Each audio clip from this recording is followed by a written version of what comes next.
सच साहेब फिर एक नए दोहे के साथ आ चुके हैं। कबीर साहब जी का दोहा। सच्चे साप ना लागी, सच्चे काल न खाए, साच ही साचा जो चले, ताको कान नसाए। कबीर साहब जी कहते हैं, सच्चे को किसी का श्राप नहीं लगता, सच्चे को काल नहीं खा सकता। जो व्यक्ति सच्चे पद पर चलता है उसका कोई क्या बिगाड़ सकता है। कबीर साहब जी ने इस दोहे में क्या बताया है, सच्चे को किसी का सांप नहीं लगता, सच्चे को काल नहीं खा सकता। सच्चे को सांप तभी नहीं लगेगा जी, मतलब सच्चा जो होता है ना, उसके अंदर कोई पाप नहीं होता है, कोई बुराई नहीं होती है, न ही किसी के लिए बुरा सोचता है, न ही किसी को गलत शब्द का उपयोग करता है। क्योंकि वो किसी के लिए बुराई नहीं सोचता, वो सोचता है कि उसके साथ कुछ बुरा ना हो। वो होता है सच्चा, और उसको सांप तभी नहीं लगता है। सच्चे को काल नहीं खा सकता, क्योंकि वो सच्चे पर मतलब सही राह पे चलता है ना, उसके अंदर कोई बुराई नहीं होती। जो उसका हृदय है बिल्कुल साफ होता है और वो किसी के लिए बुरा नहीं सोचता है, तभी उसे काल नहीं खा सकता है। जो व्यक्ति सच्चे पद पर चलता है उसका कोई क्या बिगाड़ सकता है। उसके अंदर कोई बुराई नहीं होती है और वो किसी के लिए बुरा नहीं सोचता है, और वो सच्चे पद पर चलता है, सच्चाई की राह पे चलता है, तो उसके साथ क्या बुरा हो सकता है। उसका कोई कुछ नहीं बिगाड़ सकता है, क्योंकि वो सही राह पे चल रहा है ना, सही पद पे चल रहा है, तो उसका कोई क्या बिगाड़ सकेगा। कोई कुछ नहीं बिगाड़ सकता उसका।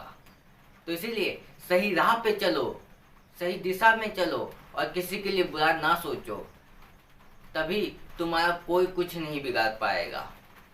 सच्चे इंसान से कभी गलती नहीं होती है गलती उससे, पर लेकिन वो उस गलती का पछतावा करता है और कहता है, हे परमात्मा मेरे से ये गलती हो गई, और उस गलती को सुधारने की कोशिश करता है, उसका प्रायश्चित करता है। पर लेकिन इस संसार में काफी लोग हैं, सबसे गलती होती है, पर लेकिन कुछ लोग हैं ऐसे जो गलती करने के बाद भी पछतावा नहीं करते हैं।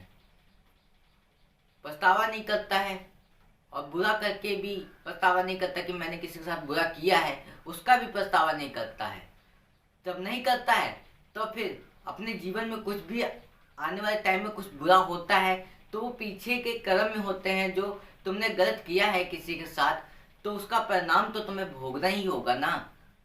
पर सच्चे इंसान को ऐसा नहीं करना पड़ता है, क्योंकि सच्चा इंसान अपनी गलती का पछतावा करता है और परमात्मा से क्षमा मांगता है, उस गलती को सुधारता है, और उसका कोई कुछ नहीं बिगाड़ सकता, क्योंकि उससे परमात्मा की रक्षा प्राप्त हो जाती है।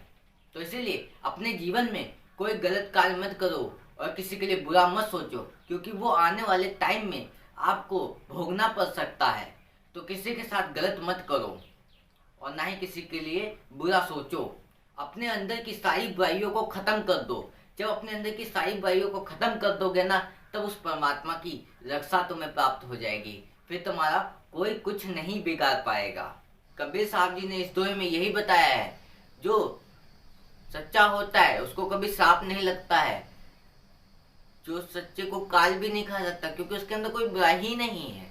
उसने अपने अंदर की सारी बुराइयों को खत्म कर दिया है। बुराइयों को तभी खत्म कर सकता है जब वो गुरु बनाएगा। गुरु बनाना तो जानकर बनाना, सही गुरु बनाना, कि वो तुम्हारे अंदर की सारी बुराइयों को खत्म कर रहा है कि नहीं कर रहा है। ये केवल तुम्हारा निर्णय होगा कि तुम किस गुरु को बनाते हो। तो गुरु बनाओ तो सही गुरु बनाना, जो तुम्हारे अंदर के सारे पापों को खत्म कर दे, सारी बुराइयों को खत्म कर दे। वो तो तभी हो सकता है जब तुम गुरु बनाओगे। तो इसलिए जीवन में गुरु बनाना आवश्यक है। और ये जो जीवन मिला है ना, तो इस जीवन को सही दिशा पे ले जाओ। और इस दोहे का यही भाव है कि सच्ची राह पे चलो और सच्चे पद पर चलो। जो सच्चे पद पे चलता है उसका कोई कुछ नहीं बिगाड़ सकता है, और उस परमात्मा की रक्षा भी उसे प्राप्त हो जाती है। और आज के लिए बस इतना ही। फिर मिलेंगे ऐसे ही एक नए दोहे के साथ। इस चैनल पे आपको ऐसे ही कबीर साहब जी के रोज नए नए दोहे मिलते रहेंगे। उसे सुनने के लिए चैनल को सब्सक्राइब कर लेना। सच साहेब।